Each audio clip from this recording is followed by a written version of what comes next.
علامہ اقبال کے بارے میں کچھ کہنا ایسے ہی ہے جیسا کہ وہ فارسی شعر کا ایک مصرع ہے، چہ نسبت خاک را بعالم پاک، لیکن اسے کہا گیا ہے تو خاکم بدہن عرض کرتا ہوں کہ اقبال کا شعر ہی مستعار لیتا ہوں کہ ہزاروں سال نرگس اپنی بے نوری پہ روتی ہے،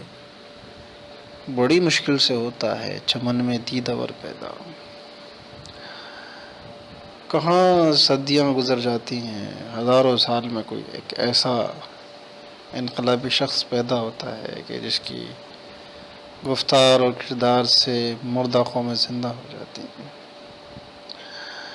اقبال اپنے آپ میں ایک شخصیت نہیں تھے، ایک مکمل ایک انجمن تھے، بلکہ اس سے بھی آگے میں بڑھ کر کہوں کہ ایک پوری قوم اور ایک امت تھے۔ کچھ شخصیات ایسی ہوتی ہیں کہ وہ اپنے آپ میں ایک شخصیت نہ ہو کر کے پوری ایک امت ہوتی ہیں۔ حضرت ابراہیم علیہ السلام کے بارے میں قرآن حکیم نے کہا ہے، ان ابراہیم کان امۃ قانتا للہ۔ ابراہیم کوئی ایک شخص نہیں تھے، وہ پوری ایک امت تھے، اللہ سے لو لگانے والے تھے۔ اقبال کے بارے میں یہ آیت تو نہیں پڑھوں گا، لیکن یہی کہوں گا کہ علامہ اقبال اپنے آپ میں ایک امت تھے۔ ان کی شاعری نے وہ انقلاب برپا کیا، وہ مردہ اور بنجر زمینوں کو، انسانوں کی سوکھی ہوئی کھیتی کو میں وہ آل اور وہ نمی پیدا کی، وہ جلا بخشی کہ دنیا کی تاریخ میں اور خاص طور سے شعراء کی تاریخ میں ایسا کم ملتا ہے کہ کسی ایک شخصیت نے ایسی دلوں کی آبیاری کی ہو، ایسا قوموں کو زندہ کیا ہو جتنا علامہ اقبال نے کیا ہے۔ لیکن یہی ہے، میں اکثر کہتا بھی ہوں کہ ہمارے بر صغیر خاص طور سے ہند و پاک کی یہ کہ لوگوں کی یہاں پر ایک کمی کہہ لیجئے، ایک ان کی ذہنی سطح، اور یہ کہہ لیجئے کہ وہ کسی بھی شخصیت کو پس مرگ اس کی شخصیت کو اور اس کی باتوں کو سمجھ پاتے ہیں۔ جیتے جی شاید وہ مقام اس شخصیت کو نہیں دیا جاتا، نہیں ملتا جو اس کو ملنا چاہیے، جس کی وہ حقدار ہے۔ اور یہ عام انسانوں کا مزاج ہے، اس میں بر صغیر کی بات بھی نہ کی جائے تو،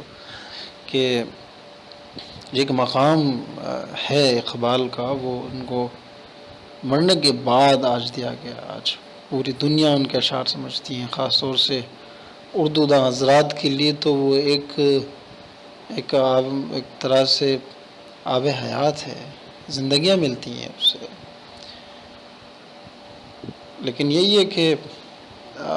ہم شخصیات پر بڑا ظلم کرتے ہیں، جیتے جی ان پر کفر کے فتوے اور ان کی آراء سے اتنا حد درجہ اختلاف، اور ایک یہ کہ ہم نے کچھ خاکے بنا لیے ہیں اپنے، کہ ان خاکوں میں جو فٹ ہوتے ہیں ہمارے اپنے بنائے ہوئے خاکے ہیں، بس وہی محترم اور اہل علم ہیں، باقی جو ان خاکوں میں فٹ نہیں ہوتا ہے تو وہ نہ اصحاب العلم میں ہے، نہ اہل تقوی میں ہے، نہ ذی صلاحیت لوگوں میں اس کا شمار ہے۔ علامہ اقبال ان خاکوں میں شاید فٹ نہیں ہوتے تھے کہ جن خاکوں میں کسی ایک مذہبی شخصیت کو، ریلیجیس پرسنالٹی کو ہونا چاہیے۔ یہی وجہ ہے اقبال کو بھی وہ مقام ان کی حیات میں شاید نہیں دیا گیا جو اب لوگ ان کو پہچان رہے ہیں، ان کے اشعار پر سر دھن رہے ہیں۔ مجھے قرآن حکیم کی ایک آیت یاد آتی ہے، اور غالباً اقبال بھی اسی انسانوں کی اسی فطرت کا شکار ہوئے ہیں کہ وَلَقَدْ جَاءَكُمْ يُوسُفُ مِنْ قَبْلُ فَمَا زِلْتُمْ فِي شَكٍّ مِّمَّا جَاءَكُمْ بِهِ حَتَّىٰ إِذَا هَلَكَ قُلْتُمْ لَن يَبْعَثَ اللَّهُ مِن بَعْدِهِ رَسُولًا، کہ بنی اسرائیل سے کہا کہ اس سے پہلے بھی تمہارے درمیان یوسف آئے اور تم مسلسل ان کو لے کر کے شک میں پڑے رہے۔ حتی اذا ہلاکا ہے، یہاں تک کہ جب وہ تمہارے پیچھے تمہاری ہدایت اور تمہاری خیرخواہی میں اپنے آپ کو گھلا دیے اور وفات پا گئے، ہلاکا، قل تم کہتے ہو، پھر تم نے کہا کہ لن یبعث اللہ من بعدہ رسولا، اب اللہ ایسا پیغمبر تو اب کبھی نہیں بھیجے گا۔ اب لوگ کہتے ہیں کہ اقبال جیسا شاعر پیدا نہیں ہوگا، صدیوں میں نہیں پیدا ہوگا، کرتا ہے فلک گردش برسوں، تب خاک کے پردے سے انسان نکلتے ہیں۔ تو علامہ اقبال اپنے آپ میں ایک امت، ایک قوم تھے، اور ایک ایسا انقلابی شاعر، ایک ایسی شخصیت جس نے قوموں کو زندہ کیا ہے۔ ایسا بہت کم ہوتا ہے، یہ اللہ کی کتاب کی خصوصیت ہے،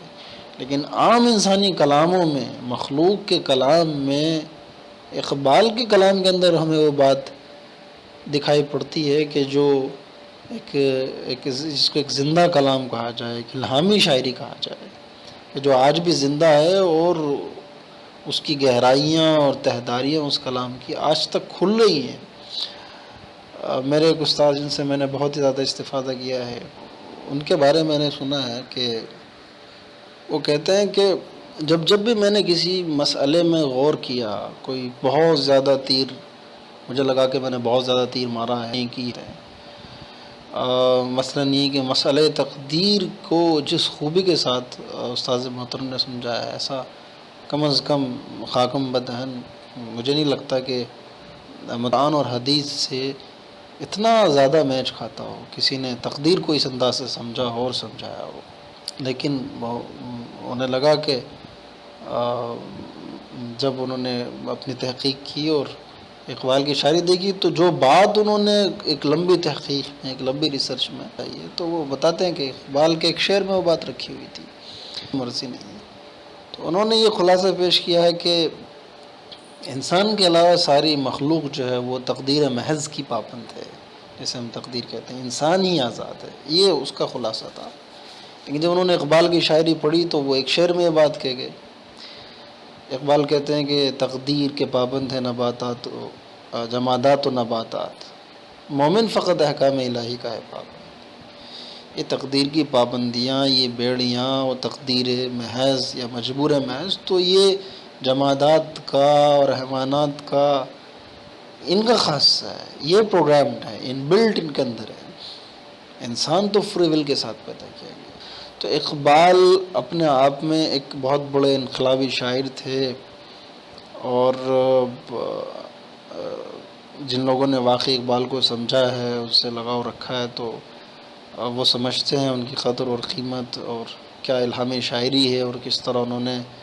قوموں کو زندہ کیا ہے۔ اور آج بھی مردہ دلوں میں ایک زندگی آ جاتی ہے، ٹھنڈے پڑے ہوئے طبیعتوں میں جوش پیدا ہو جاتا ہے اقبال کی شاعری پڑھ کر، کچھ کرنے کی لگن پیدا ہو جاتی ہے۔ یہ اقبال کا خاصہ ہے۔ اور ذاتی طور پر اقبال کی شخصیت تو اتنی عظیم ہے، اس ذاتی طور پر وہ کتنے اعلیٰ درجے کے انسان، مومن صفت، اور اللہ سے قربت رکھنے والے، تہجد گزار، اور ایک عجیب سی کیفیت جس کو اہل دل ہی سمجھتے ہیں۔ بعض ان کے اشعار ایسے ہیں کہ ان کی صحیح جو ایک اسینس ہے، اس کا احساس کرنے کے لیے آپ کا کم از کم اہل دل ہونا بہت ضروری ہے۔ اور اہل دل سے میرا مطلب یہ ہے کہ یہ نہیں کہ جو خانقاہوں میں رہے ہوں، اہل دل کوئی بھی ہو سکتا ہے، کوئی بھی اہل دل ہو سکتے ہیں۔ شکستہ خاطر لوگوں کی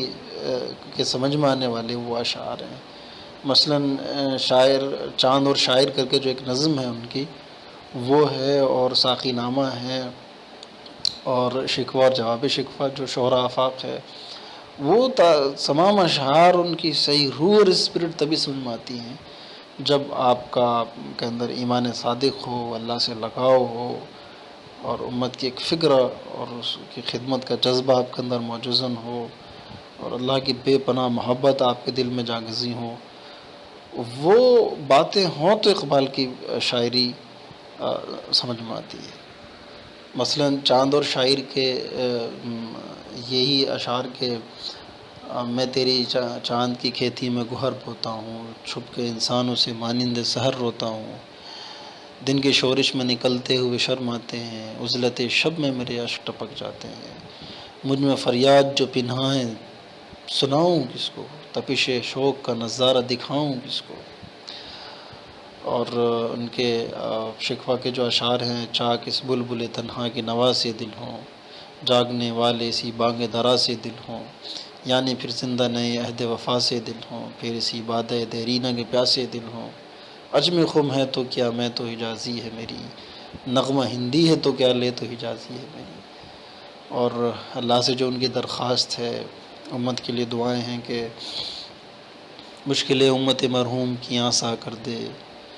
مشکل امت مرحوم کی آسا کرتے، مورب مایہ کو ہم دوش سلیماں کرتے، جن سے نایاب محبت کو پھر عرضہ کرتے، ہند کے دیر نشینوں کو مسلمہ کرتے، اور قمریاں شاخ صنوبر سے گریزاں بھی ہوئیں، پتیاں پھول کے جھڑ جھڑ کے پریشاں بھی ہوئیں۔ یہ وہ تمام اشعار ان کے جن کا ان کی جو روح نکل کے آئی ہے، ان کا جو سوز ہے، سوز جگر ہے، ان کی جو تڑپ ہے، کڑھن ہے، وہ سارا ان کے شعر میں جو پڑا ہوا ہے، وہ ان کو میں بعض اوقات میں سمجھتا ہوں کہ ان کی جو سوزش دل ہے، جو انداز ہے، جو فکر ہے، ان کی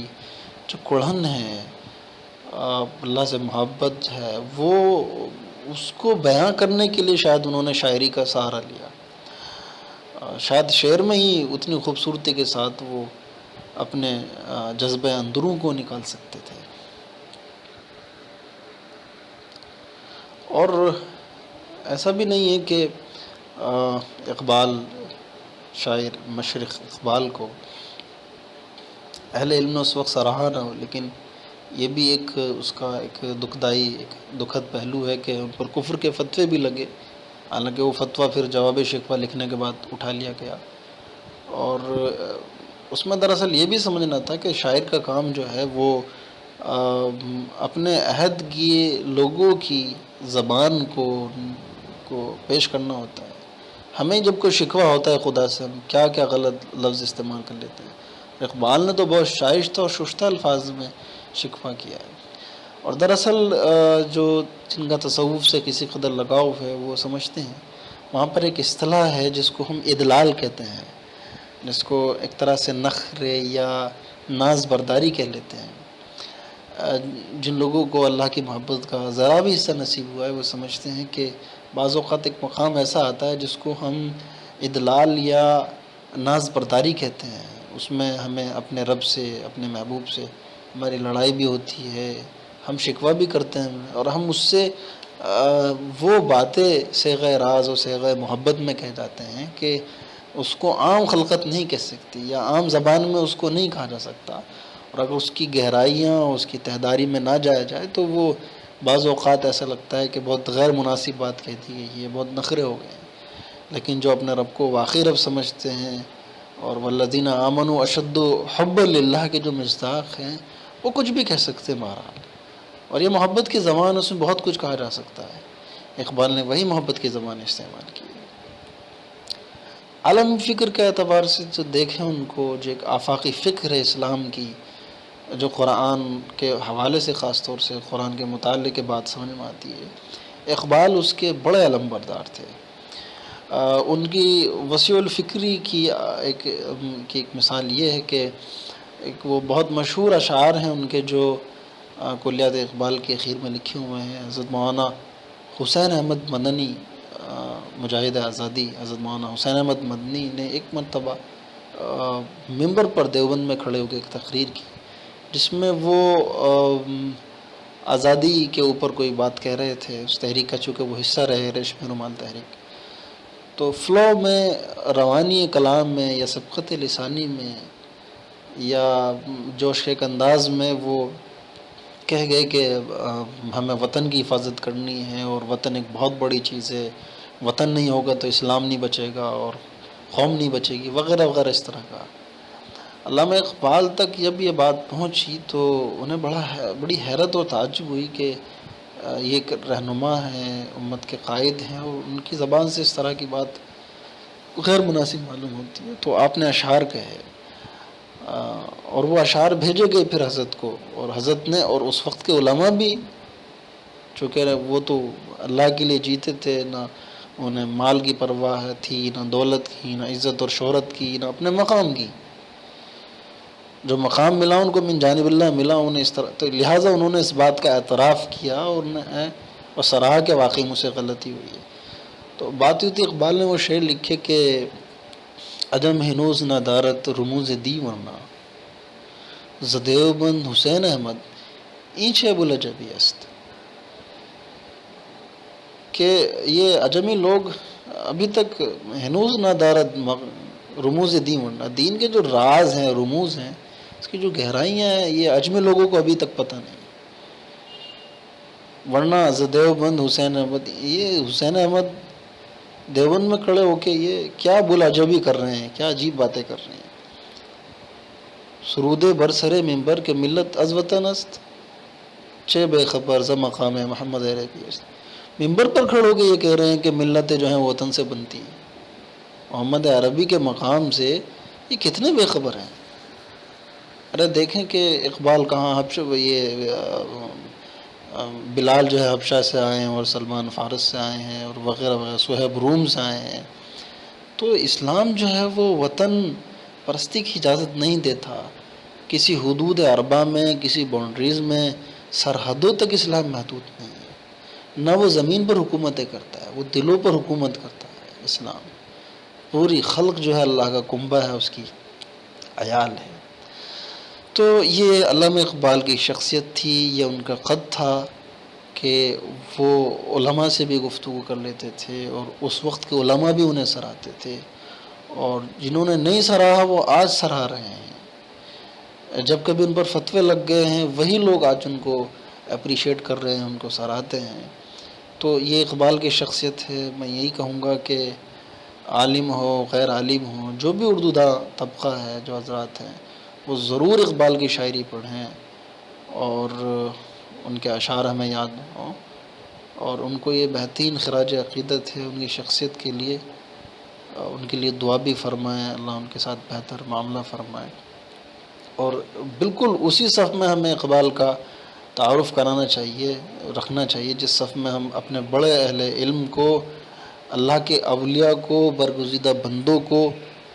رکھتے ہیں۔ جب بھی کبھی ولیوں کا خاص طور سے شمار کیا جائے تو اس فہرست میں اقبال کا، علامہ اقبال کا نام بھی آنا چاہیے۔ وہ سب سے زیادہ اس کے حقدار ہیں، وہ ڈیزرو کرتے ہیں اس لقب کو۔ تو یہ چند گزارشات تھی جو میں نے آپ کی درخواست پر رکھ دی ہیں۔